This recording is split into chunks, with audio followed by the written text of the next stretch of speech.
Welcome to Street Chat, where we chat on the streets.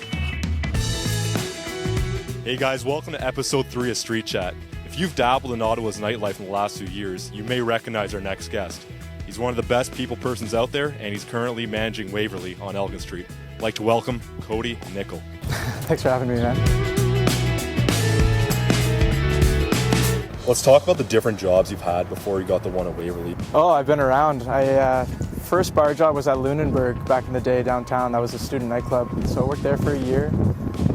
Then I went out to Manotick and bartended and managed at the Mill Tavern, which was like a Scottish style pub. And I did that for 2-3 years before I went over to local Lansdowne.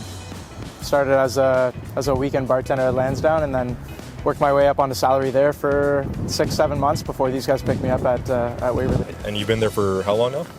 Hitting my 3 months, so still pretty brand new there. Oh, right on. Now let's talk about the atmosphere you're trying to create there. Yeah, so the idea is that we're trying to create some kind of elevated gastropub style. We're in the middle of flipping the beer list and the wine list and doing a really cool prohibition style cocktail list as well. And the idea is that we want to have an elevated dinner, but that also turns into a late night crowd with our DJs and our live entertainment. And we were just talking about sort of the themes you're trying to set for certain nights. So what's the new theme you have coming Newest up? one's going to be Throwback Thursdays. I don't think a lot of places in Ottawa do a retro hip hop night anymore, so we wanted to kind of make that fun, kind of an industry crowd. I mean, one of these things with videos is we want to get to know you as a person. So, like, I've known you for about 6 years, and I know you're not just a bartender. You have kind of a zest for life. Yeah. And you've taken a few pretty cool adventures in your lifetime. So let's talk about the one where you basically biked across Canada, or half of Canada. Half of Canada, here to Halifax. A good friend of mine was graduating university. He was listening to a podcast, and there was a story about a gentleman who was in his late 70s, was diagnosed with Parkinson's, and decided to bike across Canada. And so he said, well, if this guy's doing that, I should probably do something similar to that. And it was about 3 weeks of biking. For the most part, we tried to hit provincial parks and national parks and camp along the way. All of our gear was on the back of our bikes, so that made it exciting for sure. Living the hippie lifestyle. Oh, it was wicked. Yeah, it was wild. Another adventure you had was pretty cool. Is this Guatemala trip, and I'll kind of let you explain that. Sure. So that was while I was going to Carleton. That was it was called Alternative Spring Break. And the idea is that you could sign up through a program through the university, and they kind of allocate you on teams, and then you go down for spring break, and the idea is that you're volunteering instead of partying, in Cancun or something like that. So we went down to Guatemala with our team and had an amazing experience. We built an outdoor sports court while we were down there, and so it was 5 days of hard pouring cement, but it was good. It was a lot of fun. We had this idea of going down and changing people's lives and doing something cool with this project, and then the profound change that they have on us. With that experience, we were living in a school, right? So interacting and being with the kids every day and teaching them some stuff and learning, these really cool parts of their culture from them. A lot of the kids at the school didn't even have running water at their homes. Electricity wasn't really a thing. It was amazing to see how humble these kids were and how compassionate these kids were for how little that they had, and how hungry they were to learn. And they just, as soon as we built that sports court, they were playing on there for 12 hours. What's the capital of Guatemala? Guatemala City, I think. You just say that for any country? No. Is it actually? It's like, yeah, we live in Canada City right now. I should Google this. Or we can cut this one out. Yeah. One of us is wrong. So. If I'm right, though. Yeah. If you're right, I'll keep it in. Guatemala capital. Brazil City isn't. No, Brasilia isn't that the capital? I'm going off. Rio de Janeiro.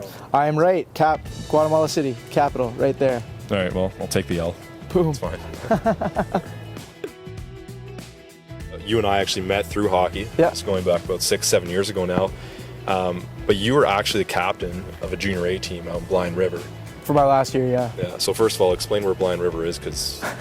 Well, if you blink between Sudbury and Sioux, you're gonna miss it. It was funny. It kind of happened on a fluke. I was in training camp for Cumberland, and they ended up having a guy come back, I guess, and so they dropped me, and I thought I was hanging him up. Time to move on, go to school, whatever. And there was a guy named Vinny Correo, who was this kid from New Jersey that was in training camp. Same thing happened with him, and he had already signed with this team in the SIJHL, just outside Thunder Bay, well, 6 hours north of Thunder Bay. And dropped my name to the coach. They were looking for D-men, and so this was like 5 days into Frosh Week, I was a Frosh leader of my second year at university, and I got a call from this hockey coach, hey, do you want to sign? And right away I said, no hesitation, I said, yeah, I'm into it, that sounds like a lot of fun, let's do it. You knew where it was? No idea. Oh, no idea. So that night I Google Maps Red Lake, Ontario, and I thought it was an error. It was like a dot in the middle of a bunch of forests and a bunch of lakes. And I thought it was a mistake. I literally thought it was like an error. So Google Earth messed it up, you thought? I'm zoning out, realizing where it actually is. I'm like, what did I just get myself into? But it was amazing. It was a 24-hour drive up north. I was there for a season and a half. So I went back up for training camp the next year, made the team again, then stuck around until I think mid-October they dealt me. And that's how I ended up in Blind River to finish up. Well, we're gonna have some fun here. Let's talk about your stats. Anyone who likes donuts should take a look at Cody Nicoll's hockey DB, because that's impressive. Just in terms of all the things we talked about, you do have kind of like this innate leadership ability. And where does that come from?